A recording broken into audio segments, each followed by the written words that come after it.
On a déjà traité la culture marocaine et la culture francophone. Donc, on a fait un petit peu,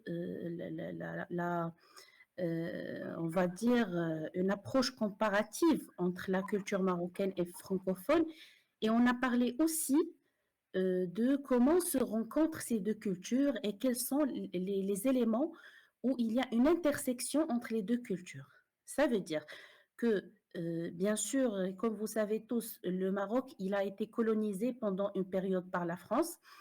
Donc, c'est normal qu'il y a des pratiques qui se font toujours au Maroc et qui sont issues de la culture française et vice-versa. Donc, il y a bien sûr plusieurs éléments qui peuvent être liés à la culture francophone et bien sûr ce qui a enrichi encore plus la culture marocaine et qui a favorisé beaucoup plus sa diversité et bien sûr son ouverture à l'échelle internationale et bien sûr aussi l'utilisation de la langue française qui a permis bien sûr encore plus d'ouverture sur l'étranger.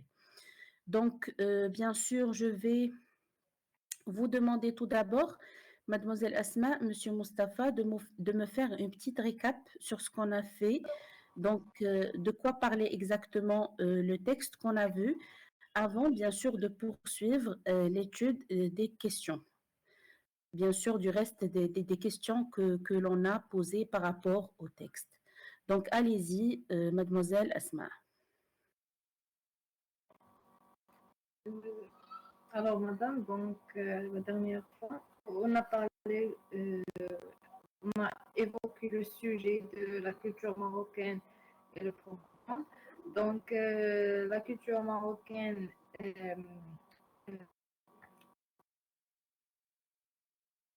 on dit, elle se valorise ou elle a une richesse, une diversité dans sa culture. On trouve, par exemple, si on parle de la gastronomie, on a l'art culinaire au niveau de la gastronomie marocaine.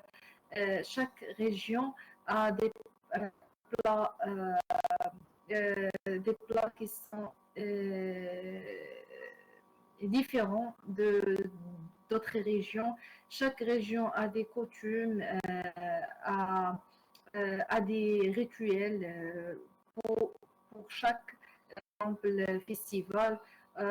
En parlant des festivals, donc on a plusieurs festivals, festival de Gnawa, festival de, par exemple, Ajdida, je pense, je sais pas se caractérise comme un festival, mais si on parle de Tbouri, la fantasy, euh, donc même au niveau de l'art, on a une diversité, on a Ahwesh, on a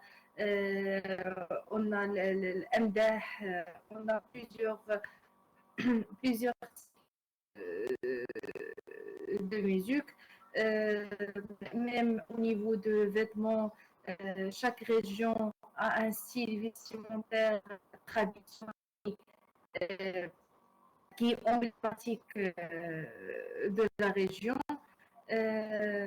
Donc tout ça, il a permis de créer richesse et créer, il a donné une, on dit, elle a permis de rendre la culture marocaine une culture authentique, une culture différente d'autres cultures. On voit pas, même par exemple, si on a, même on est par exemple, et, la Tunisie et l'Égypte, donc les pays du nord d'Afrique, mais on trouve toujours au Maroc, hélas, elle est spéciale, différent d'autres cultures, même si des fois on trouve des choses qui sont similaires entre nous, euh, entre nous, mais toujours le Maroc il est, je ne sais pas le mot exact, mais on peut dire ou,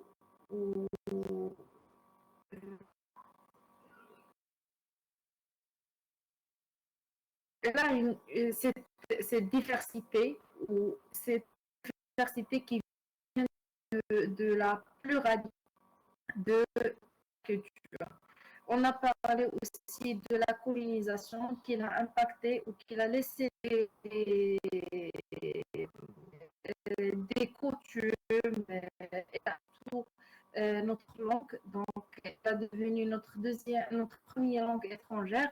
Donc, cette langue, il a ouvert plusieurs portes devant nous, que ce soit pour aller à l'étranger, continuer les études à l'étranger, que ce soit pour euh, lire euh, des recherches sur, à,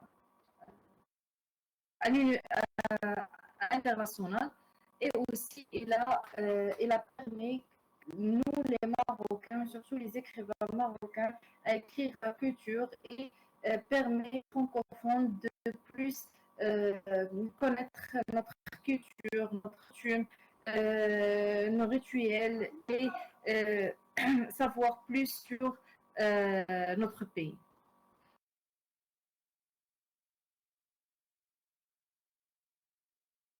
D'accord, très bien, mademoiselle Asma, même si ça a été un petit peu difficile de vous entendre, puisque ça coupait un petit peu, mais bon, donc on a pu entendre bien sûr la diversité, bien sûr, la diversité de la culture marocaine. On a pu aussi retenir les différents styles musicaux. On a pu aussi retenir plusieurs éléments relatifs à la culture. C'était ça, bien sûr, les principaux éléments qu'on a pu retenir. Et dans le deuxième point, vous avez parlé, rappelez-moi s'il vous plaît, dans le deuxième point, vous avez parlé. Et son impact sur notre langue et sur notre pays, que ce soit rituels françaises. On a aussi, c'est pas des rituels, mais des coutumes.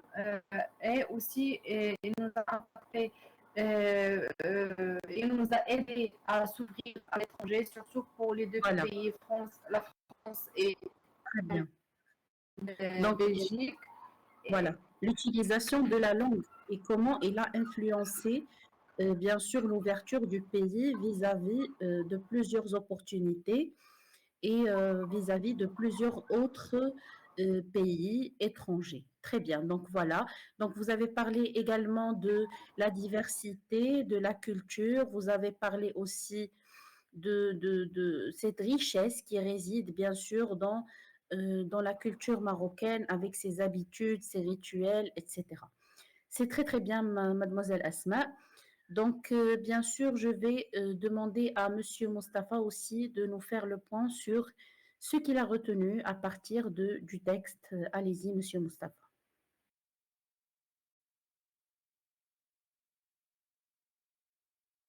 Oui, madame, lors de la dernière séance, on a abordé le sujet de la culture marocaine et francophone.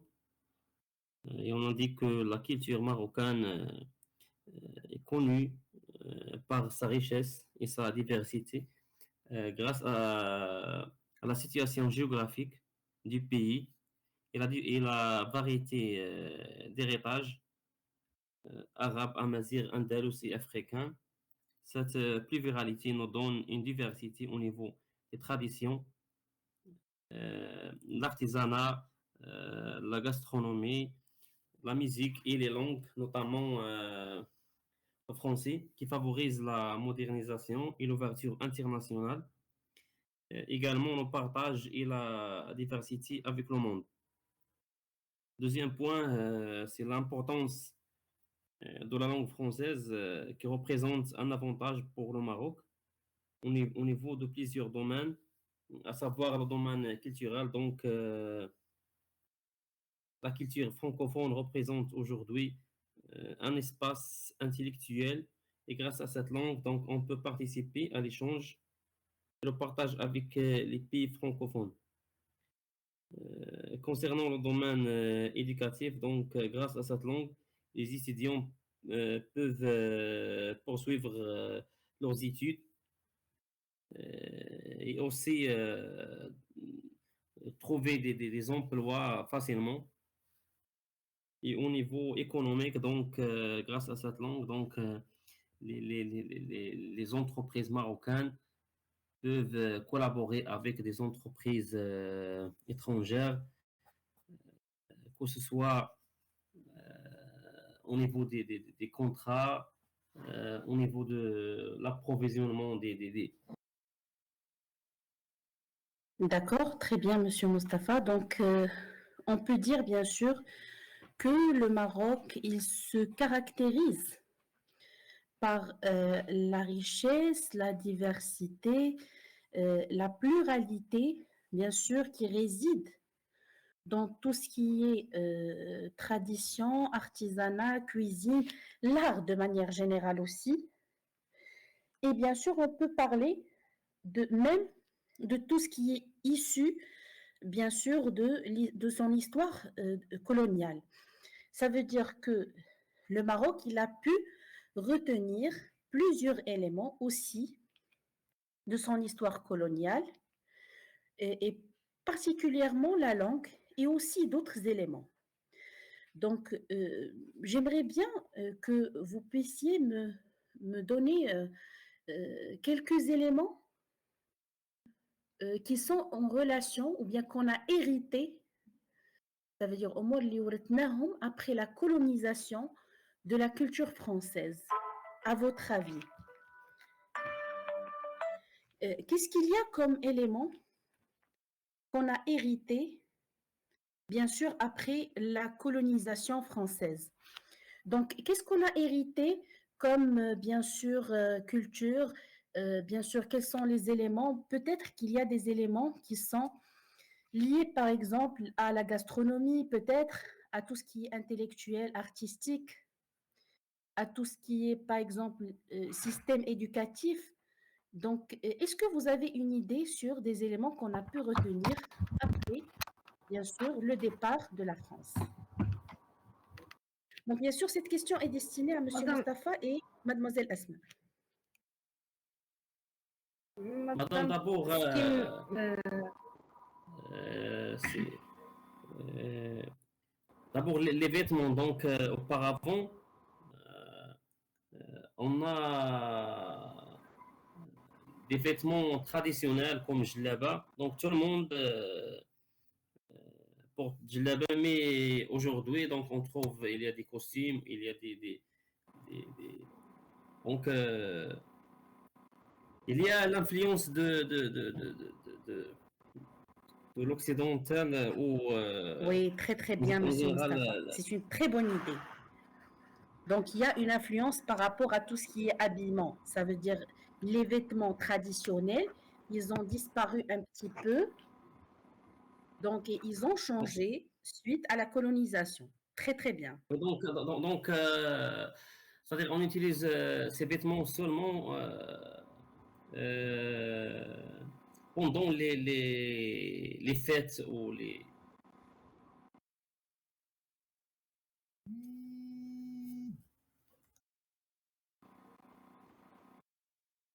autres influences, c'est-à-dire on trouve aujourd'hui des jeunes qui adoptent euh, des coiffures. C'est pas comme auparavant. Donc, Oui, très bien. Donc, même c'est tout ce un qui est nouveau coiffure, style. tout ce qui Oui, est aspect, ça diffère. oui. madame, ça, du côté économique, donc il y a aussi la plupart des ferroviaires qui sont maintenant qu'on utilise maintenant sont créés ou sont construits au moment où la période collinière. Euh, on voit aussi, si on parle de l'éducation, donc la plupart des leçons qu'on a, surtout au niveau du maths, les,